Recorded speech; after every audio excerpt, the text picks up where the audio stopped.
बिहार कर्मचारी चयन आयोग द्वारा इंटर स्तरीय मुख्य परीक्षा का आयोजन 13 दिसंबर को होना था, लेकिन एक कोर्ट में मामला पहुंचा हुआ था और कोर्ट ने 1 दिसंबर 2020 को डिसीजन दिया था कि इस एग्ज़ाम को कंडक्ट कराने से पहले आयोग एक आंसर की जारी करे और उस पर फिर 15 दिन का समय दे परीक्षार्थी को कि उस पर ऑब्जेक्शन दे और फिर उसके बाद उसका एक कमेटी गठित करे उसके लिए, और वह डिसीजन लेगा कि जो ऑब्जेक्शन लगाया गया जिस क्वेश्चन पे उसका क्या सही है ऑब्जेक्शन। अगर वैसा है तो कुछ प्रश्नों का उत्तर को परिवर्तित किया जाएगा और फिर उसके आधार पर ही नया रिजल्ट जारी किया जाए। मतलब कि एग्ज़ाम टल सकता था और जो 13 दिसंबर को आयोजित होने वाली परीक्षा थी वो बाद में होना था। इसलिए आयोग ने 7 तारीख को यानी कि कल एक नोटिस भी जारी किया था सुबह 10 या 11 बजे के आसपास, जिसमें बताया गया था आयोग के द्वारा कि एग्ज़ाम नहीं हो पाएगा, स्थगित किया जाता है, एक नई तिथि अलग से जारी की जाएगी। हालांकि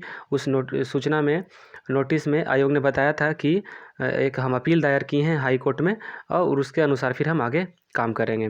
ठीक कुछ समय बाद उस नोटिस को हटा दिया गया और फिर सामने एक नया नोटिस आया जिसमें कहा गया कि कोर्ट में अभी मामला जो है ये मामला वो विचाराधीन है और जैसा कोर्ट का आदेश होगा वैसा हम कर सकते हैं और एग्ज़ाम 13 दिसंबर को होने की संभावना है।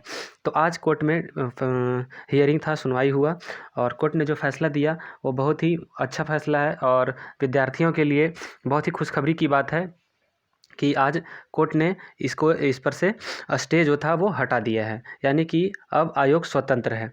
तो समझते हैं कि देखिए कोर्ट में किस प्रकार से फैसला दिया है और इसमें क्या बताया गया है। तो हम लोग देख सकते हैं इसको। देखिए, in the high court of judiciary Patna है ना, लेटर्स पैसे अपील नंबर इतना 276 ऑफ 2020। ठीक है, फिर इसके आज देखिए लिखा हुआ है Bihar staff selection commission and others. ठीक है, इसमें एक अनिल कुमार शर्मा है और भी कुछ कैंडिडेट थे, 4-5 कैंडिडेट थे, उनके विरुद्ध केस चल रहा था और इसमें जो और भी कुछ लोग उनका डिटेल दिया हुआ है।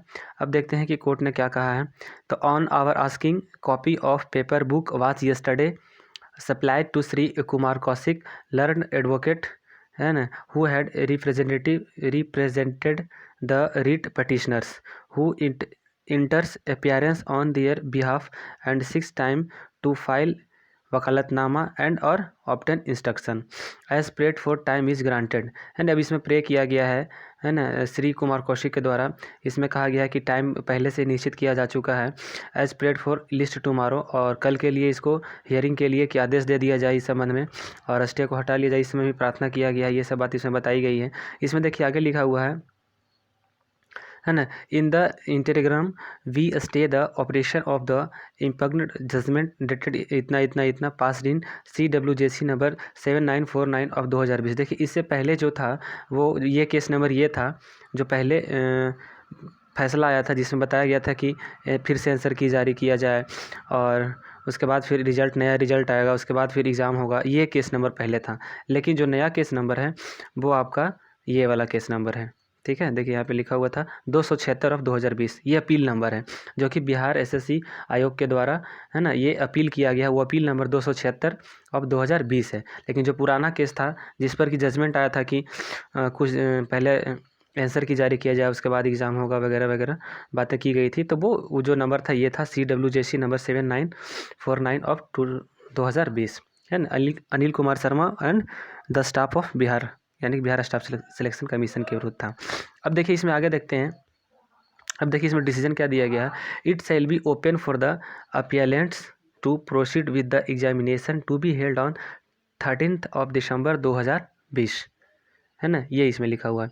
इसका मतलब है कि पटना उच्च न्यायालय जो उच्च न्यायालय है वो कह रहा है कि जो एग्ज़ाम है वो 13 दिसंबर को हो या नहीं इसके लिए आयोग स्वतंत्र है। यानी कि आज जो पटना उच्च न्यायालय ने अपना अंतरिम निर्णय दिया उसमें यही कहा है कि बिहार SSC 13 दिसंबर 2020 को जो मुख्य परीक्षा लेने के लिए स्वतंत्र है ना, इसमें यही बात बताई गई है पूरा ये डिसीजन में। और जो है कि परीक्षा का जो रिजल्ट होगा वो उच्च न्यायालय के अंतिम निर्णय के अधीन होगा। इसमें यही सारी बात बताई गई है कि जो आयोग चाहेगा तो 13 दिसंबर को परीक्षा ले सकता है और साथ ही साथ जब परीक्षा का जो फाइनल रिजल्ट होगा वो उच्च न्यायालय के अंतिम निर्णय के अधीन होगा कि उसमें क्या करना है, वो रिजल्ट को सही माना जाए या नहीं।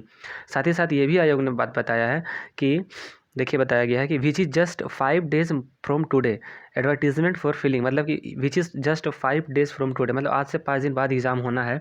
एडवर्टीजमेंट यानी विज्ञापन जो है filling of the post was published in the year 2020 यानी 2014, यानी कि 2014 में विज्ञापन निकला था। एंड फर्दर डिले में not be in public interest, यानी कि जनहित के में ये जो इसमें और डिले होना, यानी इसमें और देर होना इस एग्ज़ाम को कंप्लीट कराने में, इस विज्ञापन को पूर्ण रूप से कंप्लीट कराने में इसमें और डिले होना जो है जनहित में नहीं है। इसलिए इस आगे फिर लिखा गया है especially when prima facie we find no infraction of statutory rules और directions issued on the judicial side, मतलब ये कह रहा है कि जो न्यायिक पक्ष है उसके आधार पर इसको फिर डिले करना वो जनहित में नहीं है। How ever the appellant shall notify all the candidates appearing in the examinations that conduct of such examinations shall not confer any right upon them. Also, if eventually selected, the successful candidate shall not claim any equity or right and shall be bound by the decide reiterant either in the present appeal or any further proceedings arising there from. कहने का मतलब यही है, इसमें बात बताया गया है साफ साफ कि 13 दिसंबर को 13 दिसंबर को परीक्षा ले सकता है आयोग चाहे तो, लेकिन उससे पहले सबको सूचित कर देना आवश्यक है कि एग्ज़ाम 13 दिसंबर को ही होगा। और अब लगता है कि आयोग 13 दिसंबर को एग्ज़ाम ले तो नहीं सकता है, ले भी सकता है, ये आयोग पर डिपेंड करता है। लेकिन जहाँ तक अगर सामान्य रूप से बात की जाए तो इससे ये पता चलता है कि आयोग 13 दिसंबर को तो एग्ज़ाम नहीं ले पाएगा, क्योंकि आज 8 तारीख हो चुका है और कल 9 तारीख है। आज अभी तक बिहार एसएससी के वेबसाइट पर कोई नोटिस नहीं डाला गया है।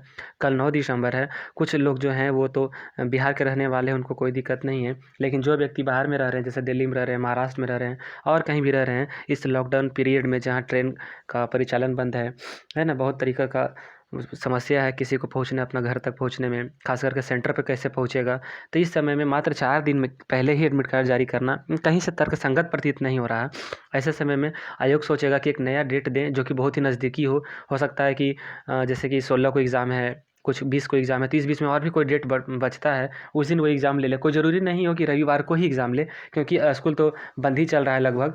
तो ऐसी अवस्था में वो एग्ज़ाम ले सकता है आयोग किसी नया तिथि को, या तो हो सकता है कि 13 दिसंबर को ही एग्ज़ाम ले, लेकिन एग्ज़ाम लेगा आयोग, है ना। कोर्ट ने उस जो आदेश था उस पर रोक लगा दिया है कि अब आयोग के पाले में चला गया है कि एग्ज़ाम जो होगा 13 दिसंबर को ही हो। तो ये बहुत बड़ी खुशखबरी है, स्टूडेंट की एक तरह से जीत कहेंगे। जो लोग धरना प्रदर्शन पर बैठे थे, पुलिस के लाठियों का शिकार भी हुए, पुलिस से भद्दी भद्दी गालियाँ भी सुने, खैर उन लोगों का जीत हुआ। और अब एग्ज़ाम 13 दिसंबर को हो या ना हो, लेकिन ये एग्ज़ाम इसी मंथ में ज़रूर होगा। कोई एक नया तिथि आ सकता है, ये अलग सी बात है, क्योंकि 15 दिन पहले सूचना देना होता है एग्ज़ाम के लिए। खैर आयोग ने कल नोटिस में दे दिया था, दोबारा नोटिस जब डाला था आयोग तब बता दिया था कि हो सकता है एग्ज़ाम आज ही के 13 दिसंबर को ही हो, है ना। तो यही एक सूचना था और ये बहुत बड़ी सूचना है और बहुत बड़ी खुशखबरी आप लोग के लिए है। तो इसको जजमेंट को पढ़ सकते हैं आप लोग अपने से, ये जजमेंट हम लगा देंगे अटैचमेंट में PDF में।